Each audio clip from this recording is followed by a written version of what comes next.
পরলিখিত final আজকে পাকিস্তানের বিপক্ষে বাংলাদেশ গত ম্যাচে গো হারা হেরেছে। প্রথম ম্যাচে যেভাবে ডমিনেট করে বোলিংয়ে ডমিনেট করে জিতেছিল, এবং দ্বিতীয় ম্যাচে পাকিস্তান তেমনই ডমিনেট করে জিতেছে। এরপরেও আজকে একটা ম্যাচ রয়েছে, সেটা হচ্ছে অলিখিত ফাইনাল হিসেবে গণ্য করা। এটায় যারা জয়লাভ করবে তারাই কিন্তু সিরিজটা জয়লাভ করে নিবে। প্রথম ম্যাচে বাংলাদেশ যেমন একেবারে ডমিনেট করেছিল, ঠিক একইভাবে পাকিস্তান তারা দ্বিতীয় ম্যাচে ডমিনেট করেছে। এখন এই ম্যাচটা কারা কামব্যাক করবে, পাকিস্তান নাকি বাংলাদেশ? বাংলাদেশ কিন্তু গত ম্যাচের ব্যাটিংয়ের অ্যাপ্রোচ দেখে মনে হচ্ছিল যে বাংলাদেশ হয়তো বা এই ম্যাচটায় অনেক কিছু পরিবর্তন হয়ে যাবে, অনেক কিছু সমস্যা হতে পারে। এবং বাংলাদেশের ব্যাটিং অ্যাপ্রোচ দেখে মনে হচ্ছে যে বাংলাদেশ খুব খারাপ ব্যাটিং করেছে। এখন কথা হচ্ছে এই ম্যাচের একাদশ কেমন হতে পারে, এই একাদশ সম্পর্কে আপনাদের ধারণা দেওয়ার চেষ্টা করব। গত ম্যাচে আমরা বেশ কিছু দেখেছিলাম, যেখানে সাইফ হাসান, তানজিদ তামিম ওপেন করেছিলেন। আজকে কি সেই একই থাকবে নাকি পরিবর্তন এখানে আসবে? আমি এখানে পরিবর্তন দেখছি একটি, সেটা হচ্ছে সাইফ হাসানকে আমি ড্রপ করাতে চাচ্ছি আমার একাদশে, এবং সেখানে চান্স পেতে পারেন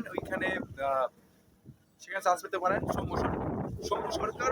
লাস্ট ম্যাচে তিনি 81 বলে তিনি 91 রান বা 92 রানের একটা ইনিংস খেলেছিলেন। তারপরে তিনি দল থেকে বেরিয়ে যান, তারপর তিনি ইনজুরি হয়ে যান, সেখান থেকে আর তিনি ফিরে আসতে পারেন নাই। কেন আমি জানি না, দুইটা ম্যাচ তিনি খেলেন নাই, তাকে একাদশে রাখা হয়নি কেন সেটা আমার বোধগম্য নয়। সৌম্য সরকার আজকে প্লেইং এলিভেনে খেলছেন, সেক্ষেত্রে বাদ পড়ছেন সাইফ হাসান। 3 নম্বর পজিশনে নাজমুল হোসেন শান্ত, যদিও প্রথম ম্যাচে রান পেয়েছিলেন, দ্বিতীয় ম্যাচে তিনি গোল্ডেন ডাক মেরেছেন, যদিও সবাই ভালো করে নেই, তারপরেও তাকে আজকে সুযোগ দেওয়া হবে। 4 নম্বর পজিশনে লিটন কুমার দাস থাকছেন, তিনি যেহেতু তিনি এক উইকেট কিপার ব্যাটসম্যান, তিনি থাকছেন আজকে একাদশে। তহিদ হৃদয় থাকছেন, আফিফ হোসেন দুর্ব। এখন আফিফ হোসেন দুর্বকে দিয়ে আপনি একটা করতে পারবেন, বাড়তি পার্ট টাইম বোলার হিসেবে ব্যবহার করতে পারবেন, তাই আফিফ হোসেন দুর্বকে রাখাটা জরুরি। তবে এই ক্ষেত্রে যদি মাহিদুল ইসলাম অনকনকে রাখা হয় তাহলে দুইজন উইকেট কিপার ব্যাটসম্যান হয়ে যাবে বাংলাদেশ দলের। এটা কোনো প্রবলেম না, প্রবলেম হয়েছে মাহিদুল ইসলাম অনকন আফিফ হোসেনকে রিপ্লেস করবেন কিনা, সেটা টিম ম্যানেজমেন্ট ভাবছে কিনা আমি জানি না। তবে আমার কাছে মনে হয় আফিফ হোসেন দুর্বকেই এই যাত্রায় রাখা হবে। 4 নাম্বার তারপরে থাকছেন মেহেদী হাসান মিরাজ। তিনি 7 নম্বর পজিশনে এবং তিনি দলীয় ক্যাপ্টেন, তিনি থাকছেন অবশ্যই, এতে কোনো সংশয়ের কারণ আমি দেখছি না। এরপরে থাকছেন 8 নম্বরে রিশাদ হোসেন। গত ম্যাচে মার খেয়েছেন, গত ম্যাচে তিনি পিটুনি খেয়েছেন, তারপর কিন্তু তিনি থাকছেন বলে আমার কাছে মনে হয় এই একাদশে। মুস্তাফিজুর রহমান থাকছেন, নাহিদরা থাকছেন, এবং এই যাত্রায় আমি তাসকিন আহমেদকে ড্রপ করিয়ে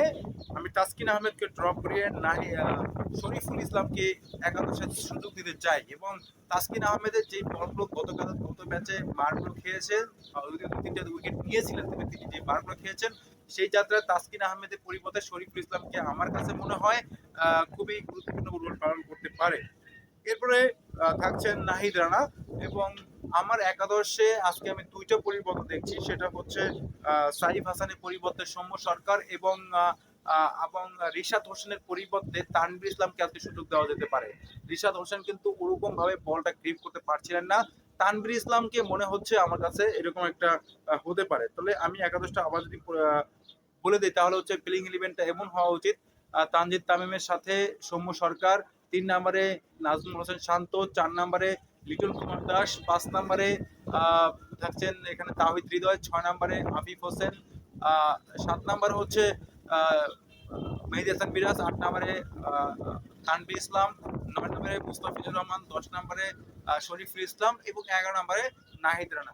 কেমন হচ্ছে আমার একাদশটা, এবং সেটা আপনি বলে দিতে পারেন এবং আপনাদের কমেন্টসে জানিয়ে দিতে পারেন আসলে এই ম্যাচটা জিততে পারবে কিনা। এবং আরো একটা বিষয়, সেটা হচ্ছে বাংলাদেশ এই ম্যাচটা জয়লাভ করলে সিরিজ জয়লাভ করবে, এবং তাছাড়া বাংলাদেশ র্যাঙ্কিং এরও পরিবর্তন হবে, 10 নম্বর থেকে 9 নম্বর চলে আসবে। সো খুবই গুরুত্বপূর্ণ আজকের এই ম্যাচটা, এবং এই ফাইনাল ম্যাচটার জন্য সবাই মুখিয়ে রয়েছে, ফাইনাল ম্যাচটা দেখার জন্য সবাই মুখিয়ে রয়েছে। এখন দেখা যাক বাংলাদেশ কেমন পারফরমেন্স করে আর কি। সো এই ম্যাচে turning point of the match আমার কাছে মনে হয় সাইফ হাসান সৌম্য সরকারের ইনটা হবে, এবং তিনি ভালো পারফর্ম করতে পারলে অবশ্যই বাংলাদেশের জাতীয় দলের জন্য খুবই গুরুত্বপূর্ণ একটা হবে। এবং অন্যদিকেও ওদের দলে হিসাব করলে মানে শাহিন শাহ আফ্রিদি এখানে রয়েছেন, মোহাম্মদ রিজওয়ান রয়েছেন, হোসেন তালাত রয়েছেন।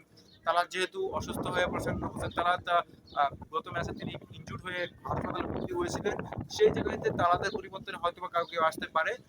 এবং তাদের ওপেনারে যারা রয়েছেন তারাই থাকছেন। ভালো একটা লড়াই হবে আজকে মনে হচ্ছে বীরপুর স্টেডিয়ামে, এবং আজকে একাদশে যারা জিতবে তারা কিন্তু অবশ্যই ফিল্ডিং করার সিদ্ধান্ত নেবে। আমি মনে করি আজকে বাংলাদেশ প্রথম ব্যাটিং করার সিদ্ধান্ত নিয়ে 300 রান বা 280 রানের মতো করতে পারলে এই ম্যাচটা বাংলাদেশ খুব সহজেই ওভারকাম করতে পারবে বলে আমার মনে হয়।